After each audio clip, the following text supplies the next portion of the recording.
M. Fieni Kofi Kevin est un candidat déclaré à la présidentielle d'octobre 2025. Opérateur économique prospère, il est président du parti pro-Côte d'Ivoire pour la démocratie, la prospérité et la souveraineté. Qui est l'homme et quel est le projet de société qu'il propose aux Ivoiriens? C'est de cela que nous allons parler au cours de ce numéro de Cash Interview, non sans passer en revue avec lui les derniers développements de l'actualité en Côte d'Ivoire.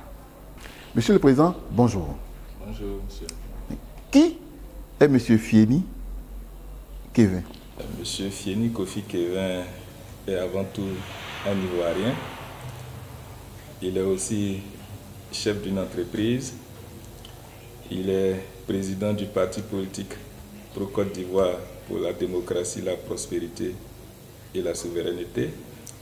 Il est aussi candidat déclaré à la candidature de l'élection présidentielle d'octobre 2025. Alors vous avez parlé de candidat déclaré. Votre slogan, c'est « Parce que la Côte d'Ivoire mérite mieux ». Qu'entendez-vous dire par cela? C'est une manière à nous de dire qu'il ne faut pas se contenter à certains moments de ce que nous avons quand c'est possible d'avoir plus. C'est pourquoi nous disons que la Côte d'Ivoire mérite mieux. Déjà pour reconnaître ce qui est fait et décider d'en ajouter et d'aller encore plus loin.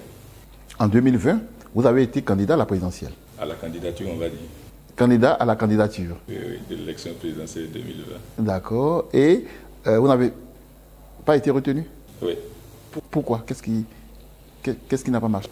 On va dire par manque d'expérience, tout simplement.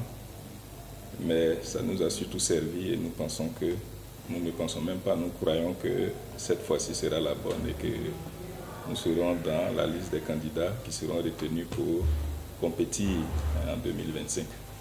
En 2025, vous êtes donc candidat. Alors, que proposez-vous concrètement aux Ivoiriens? On va aller chapitre par chapitre. On propose à la Côte d'Ivoire, on propose aux Ivoiriens de faire de la Côte d'Ivoire une république fédérale. C'est le titre de notre projet de société, c'est notre projet de société. Maintenant, si le temps le permet, on pourra tout naturellement rentrer dans les détails. Faire de la Côte d'Ivoire une république fédérale. Pourquoi donc? Parce que nous sommes en Afrique, nous sommes africains. Particulièrement, nous sommes en Côte d'Ivoire. Et faire de la Côte d'Ivoire une république fédérale part d'un constat. Le constat est que, à propos Côte d'Ivoire, nous pensons que les pouvoirs sont très généralement, très souvent, dans les mains d'une personne ou d'un groupe de personnes. Ce qui est pour nous un frein à tout développement optimal. Donc, l'idée de faire de la Côte d'Ivoire une république fédérale viendra résoudre ce problème-là. Parce que dans cette république fédérale, on aura ces 14 districts que nous allons maintenir, à la tête desquels il y aura des gouverneurs élus avec rang de chef d'État. Donc ce pouvoir-là sera déjà redistribué. C'est un départ. Mieux, comme autre avantage, en faisant de la Côte d'Ivoire une république fédérale, c'est de permettre une saine concurrence de ces entités qu'on aura à fédérer là. C'est aussi également de fédérer plusieurs intelligences, c'est de mettre à contribution l'engagement vrai des citoyens ivoiriens pour le développement, la prospérité et la souveraineté de ce pays-là. Bon, on pourrait revenir là-dessus parce que les avantages de faire de la Côte d'Ivoire une république fédérale sont énormes. Un État, c'est, selon sa définition, un territoire, une population et un pouvoir. Mais la Côte d'Ivoire, qui n'est que 322 000 km², va être donc émiettée en 14 districts. Pensez-vous que cela est pertinent? On doit comprendre que faire d'un pays une république fédérale, ça ne prend pas en compte forcément la superficie. C'est un système de gestion. Aujourd'hui, nous avons un système de gestion qu'on appelle gestion unitaire. Donc nous sommes dans un État unitaire. C'est un système. Décider de faire de la Côte d'Ivoire une république fédérale, comme je l'ai dit, c'est de permettre à ce que chacun des membres de ce pays-là, des citoyens, s'engagent véritablement dans le développement de ce pays-là. Donc la superficie n'est pas un problème. Vous prenez la Suisse, c'est une gestion fédérale, mais la Côte d'Ivoire est largement vaste, contrairement à la Suisse. Il y a d'autres exemples qu'on peut citer. Donc ce n'est pas une question de superficie de population, c'est une question de gestion. C'est un système de gestion que nous croyons utile. Et donc il faut mettre ça au profit des Ivoiriens, permettre à ce que ce développement-là soit à tous les niveaux. Et donc une fois de plus, au risque de me répéter, faire en sorte que l'administration, le pouvoir revienne aux mains des populations. Pour terminer là-dessus, on a souvent entendu ça et là, donnez-moi le pouvoir et je vais vous redonner ça. Nous pensons que la meilleure manière de redonner le pouvoir aux populations, c'est de faire de la Côte d'Ivoire une république fédérale, en faisant en sorte que ces entités, donc ces districts actuels que nous avons là, deviennent des États au sein de la Côte d'Ivoire et nous allons les fédérer pour permettre ce développement-là, pour permettre l'engagement de chacun, la contribution de chacun. Mais il y a des disparités au plan économique. Mais comment ces États-là vont vivre? Comment ces micro-États vont pouvoir vivre? Oui, mais la réponse à cette question est déjà même dans ce que je viens de dire, qui est le fait de la Côte d'Ivoire une république fédérale. C'est justement pour tout ça. Vous voyez, si on ne laisse pas le développement, la responsabilité du développement de ces entités, de ces districts-là, mais à confier tout ça dans les mains d'un groupe de personnes, on ne va pas s'en sortir. Parce que l'histoire nous l'a démontré, depuis l'indépendance jusqu'à aujourd'hui, cette disparité dont vous parlez là existe déjà. Nous ne sommes pas encore à la tête de ce pays avec notre projet de société qui est que la Côte d'Ivoire est maintenant un État fédéral pour qu'on parle de disparité. C'est tout ça que nous avons constaté et donc nous avons décidé de faire en sorte qu'il y ait la liberté, si vous voulez, des districts autonomes avec des gouverneurs, rang de chefs d'État qui vont réparer tout ça. Parce qu'ils auront tellement le pouvoir, puisqu'ils auront rang de chef d'État. Donc ce sont des présidents. Ils auront la charge de régler tous ces problèmes-là. C'est justement à cause de ces disparités, de ces inégalités, de ces, j'allais dire, incohérences, qu'il faut à la Côte d'Ivoire une république fédérale pour recadrer, rétablir tout ça. Au plan de la sécurité, au plan de la défense nationale, comment ça va fonctionner tout ça? Chaque État fédéré aura sa police. Chaque État fédéré aura son système d'imposition. Chaque État fédéré aura même sa petite constitution, on peut le dire comme ça. Et chaque État fédéré aura aussi son petit gouvernement. Donc on leur laisse la responsabilité de s'engager véritablement au développement de leur entité. En d'autres termes, pour faire simple, chaque État fédéré sera responsable du développement de son État. Les biens de cette entité-là ou de cet État fédéré-là vont contribuer à développer l'État en question. Voilà pour faire simple. Et qui va représenter la Côte d'Ivoire en tant que chef de la Côte d'Ivoire? C'est le président fédéral, tout naturellement. Il y aura un président fédéral et c'est celui-là qui va représenter globalement, voilà, la Côte d'Ivoire. Mais il ne sera pas au-dessus même du gouverneur avec un des chefs d'État. Voilà. Et je n'aurai pas pouvoir de lui faire des injonctions, ça et là. Non. Le vrai président même, à part les gouverneurs avec rang de chef d'État et le président fédéral lui-même, c'est notre constitution. Parce que tout ça sera réglementé, sera bien défini, détaillé dans cette constitution. Donc moi, j'aurai pour rôle, je serai comme un arbitre. Je l'ai souvent dit, quand vous prenez un match de football, l'arbitre, il est sur le terrain. Il n'est pas mieux ni au-dessus du joueur, il n'est pas mieux ni au-dessus de l'entraîneur, ni du président des clubs. Mais qu'est-ce qui fait que tout cela lui accorde le respect? Parce qu'il a son sifflet, parce qu'il a ses cartons, mais parce qu'il y a un règlement, donc lui, il en est le garant. Il fait en sorte que tout le monde respecte ce règlement-là. C'est comme ça qu'il faut qu'on fasse pour la Côte d'Ivoire. On sera comme un arbitre. Voyez-vous, on sera comme un arbitre, faire en sorte que tout le monde, à travers cette constitution-là, joue sa part. En Côte d'Ivoire, on a déjà des ministres-gouverneurs. Et c'est l'une de nos motivations d'ailleurs, qui est qu'il faut à la Côte d'Ivoire le plus fédéral, parce que nous pensons que le ministre-gouverneur, c'est nous. Mieux, vous avez des ministres-députés, vous avez même des ministres-maires, des députés maires, tous ces cumuls de postes et pouvoirs, c'est ce que je viens de parler. C'est pour faire en sorte qu'il y ait une séparation de pouvoirs, et mieux au-delà de séparation, que chaque citoyen ait un pouvoir à son niveau pour aider efficacement la Côte d'Ivoire. Parce que dans cette République fédérale, ça ne va plus exister. Les conseillers généraux, les préfets ne vont plus exister, les ministres-gouverneurs, ce que vous venez de citer, ne vont plus exister, les députés maires ne vont plus exister, parce que c'est lourd, c'est des cumuls et ça fatigue vraiment. Ça met même un frein au développement de la Côte d'Ivoire de manière optimale, je veux dire. Parce que le financement ne viendra pas d'ailleurs, ça viendra de vous, de moi, ça viendra des populations. Il faut juste avoir l'idée, la stratégie, et on mettra à contribution les populations. Parce que sinon, ça va quitter où? Ce sont les populations. Quand on dit un pays est développé, un pays est riche économiquement, mais qui crée ces richesses? Ce sont les populations. Tant que l'idée est bonne, le projet est bon, mais l'argent va suivre. C'est factuel, c'est un fait, je vais dire direct là. Donc, nous n'avons pas de peur, nous n'avons pas de crainte. Le projet, il suffira que les populations les valident, d'accord? Une fois que c'est validé, une fois que c'est adopté, une fois que c'est accepté, mais ces mêmes populations, avec ceux qui ont apporté l'idée, ont trouvé les moyens. Et au plan sanitaire, comment sera fait aussi le découpage sanitaire? Bon, avant de parler de découpage sanitaire, nous pensons qu'il faut une éducation même. Et d'ailleurs, il faut une éducation vraiment partout. Voilà, on n'en a pas assez parlé. Voilà, il faut même une éducation même d'abord sur le côté santé. Bon, si je vais répondre techniquement à votre question, tout naturellement, s'il y a des mairies, il faut bien qu'il y ait des dispensaires, des infirmeries. Mais tout ça, dans cette nouvelle Côte d'Ivoire, ça sera le fait des populations. Ça sera l'engagement des populations. Et l'État va le soutenir. Bon, si, comme je le disais tout à l'heure, ça reviendra aux mairies, ça reviendra au gouverneur, puisque ce sont des entités fédérées, de définir le plan d'action. Le gouvernement fédéral ne pourra qu'acter certaines décisions et puis les accompagner. Mais l'idée, c'est de faire en sorte que vraiment les gens ne souffrent pas pour se soigner. Si c'est bien qu'il y ait dans chaque nouvelle ville, si on peut le dire comme ça, des hôpitaux, mais pourquoi pas, il le faut. Mais nous disons qu'avant de parler de murs même, il faut d'abord éduquer les populations à la santé.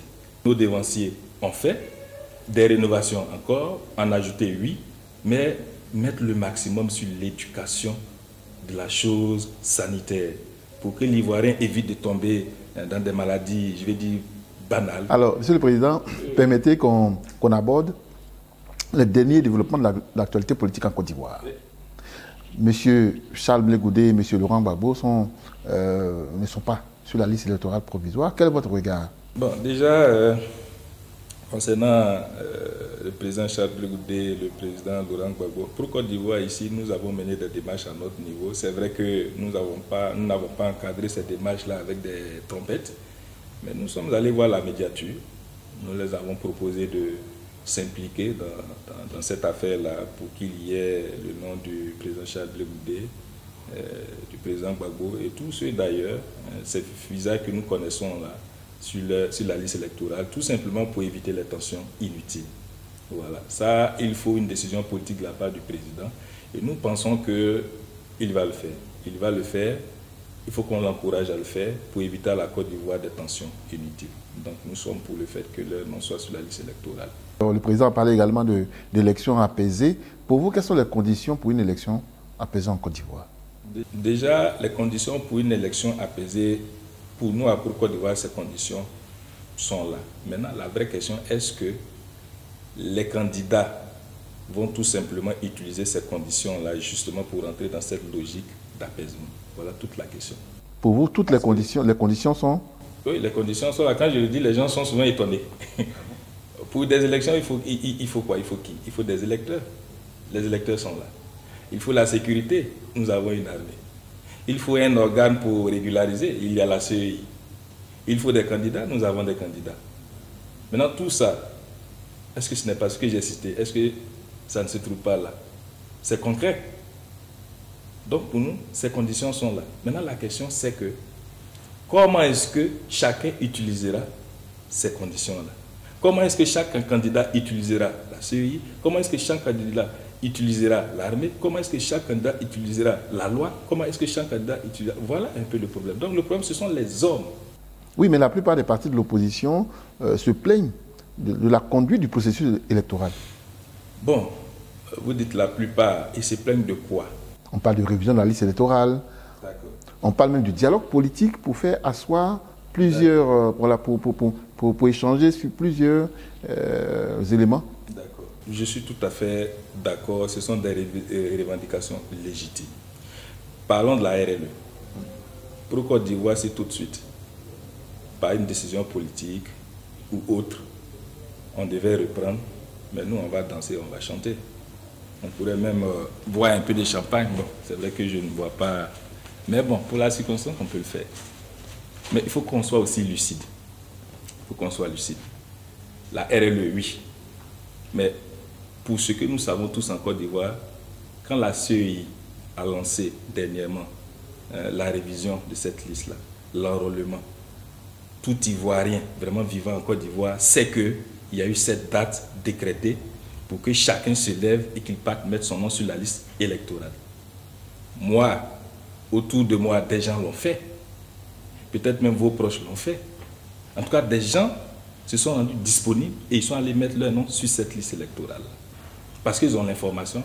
Mais les autres qui ont aussi l'information qui ne sont pas partis, honnêtement, c'est la faute à qui? Parce que ces partis politiques ont sensibilisé leurs militants. Moi, j'ai vu. Prenons le PPACI. Ils ont sensibilisé leurs militants. Prenons le PDC. Ils ont sensibilisé leurs militants. Prenons le RADP. Ils ont sensibilisé leurs militants. Prenons notre parti politique pour Côte d'Ivoire. Nous avons sensibilisé nos militants. Les gens sont allés se mettre sur la liste électorale. Mais ceux qui ne sont pas partis là, c'est la faute à qui? C'est pourquoi après Côte d'Ivoire, nous disons qu'il faut éviter à un moment donné de caresser les gens dans le sens des poils. Parce que ceux qui sont levés, qui ont même perdu peut-être leur emploi, qui ont même sorti de leur énergie, tout ce qu'il faut, qui sont allés se mettre sur la liste électorale, vous n'êtes pas partis. Parce que vous voulez partir maintenant, la terre doit tomber. Et il y a des leaders qui cautionnent ça. Mais nuance, je ne dis pas qu'il ne faut pas qu'on fasse la révision de la liste électorale. Aussi bien qu'on demande à ce qu'il y ait une révision de la liste électorale, mais on ne doit pas non plus refuser de reconnaître que l'Ivoirien lui-même est son propre problème. Il y a eu la communication, la télé, ils ont même ajouté une semaine, deux. C'est vrai que nous tous on avons voulu qu'on prolonge, mais ça n'a pas été. Mais ceux qui sont partis, vous qui êtes là, qui n'êtes pas partis, c'est la faute à qui? Maintenant que vous voulez partir, il faut que la terre tombe. Non, mais non. La loi dit que chaque année, on doit faire la révision de la liste électorale. La loi dit que chaque année, on doit faire la révision de la liste électorale. J'allais en venir, mais je vais juste dire que ceux qui n'ont pas pu se mettre sur la liste électorale, là, à supposer même qu'on ouvre encore la révision. Bon, s'il reste 1000 personnes, et que dans les 1000 personnes, on se retrouve avec 300 qui vont se mettre sur la liste électorale, on va fermer. Si les 700 aussi demandent à ce qu'on ouvre, on ne va pas faire 2 poids 2 mesures. Vous voyez, on ne va jamais finir. Parce qu'il faut apprendre à éduquer aussi la population. Parce que des gens sont restés là à bouder ça. Non, c'est comme ci, c'est comme ça. Mais aujourd'hui, la vérité est là. Mais je précise que je ne suis pas contre le fait qu'on reprenne. Je suis pour. Mais ce n'est pas parce que je suis pour que je vais refuser aussi de reconnaître cette réalité qu'on doit dire aux Ivoiriens. Que l'Ivoirien, quand il y a un fait national qui engage l'intérêt de la Côte d'Ivoire, que l'Ivoirien ne reste plus dans les jugements inutiles. Moi, j'aurais voulu que, à ce moment-là, que les Ivoiriens sortent, qu'ils passent se mettre sur la liste électorale. Et on aurait évité ça aujourd'hui. Mais toujours attendre. Même des factures de CIE, c'est vrai qu'il y a la misère, il y a, pour certains, mais les gens attendent que la CIE envoie même un message pour te menacer pour qu'on s'exécute. C'est dans ça que nous nous retrouvons. Du processus électoral. Bon, le reste du processus électoral, je crois qu'il y a... La sécurité, la communication... Mais ça, on va tous... se rendre disponible, s'apprêter chacun dans son QG, dans son parti. Ce qui reste, on va parler d'agenda. Il y a la confirmation de cette liste provisoire là, pour rendre ça officiel. Il y a les parrainages. Il y a quoi d'autre? Le cautionnement. Le cautionnement. Ben, nous travaillons. Voilà, nous avons notre cautionnement déjà. Les parrainages, ça n'a jamais été un souci pour nous parce que même en 2020, pour Côte d'Ivoire, il y a eu ces parrainages. Donc, nous ne voyons pas un problème majeur. Nous, notre problème aujourd'hui, c'est vraiment le changement des mentalités de la Côte d'Ivoire. Et puis, revenons un peu même sur l'opposition. Pour Côte d'Ivoire, c'est un parti d'opposition, c'est vrai, mais nous, notre opposition, là, vraiment, à d'autres moments, je pourrais situer dans quel cas nous sommes opposants. D'accord? Mais revenons sur ça. Quand ces partis de l'opposition aujourd'hui dénoncent, critiquent tout ça, de la CEI, je vous assure que c'est légitime tout ça. Je vous assure que pour Côte d'Ivoire est d'accord avec tout ça. C'est des choses que nous avons remarquées. Mais ce que nous ne comprenons pas de nos dévanciers, de la part de nos dévanciers, c'est que vous êtes partie prenante de la CEI. Vous siégez à la CEI. Rien de ces agendas n'ont été sans que vous ayez l'information. Donc, dans le noir, vous êtes d'accord et quand il fait jour, vous êtes contre ça.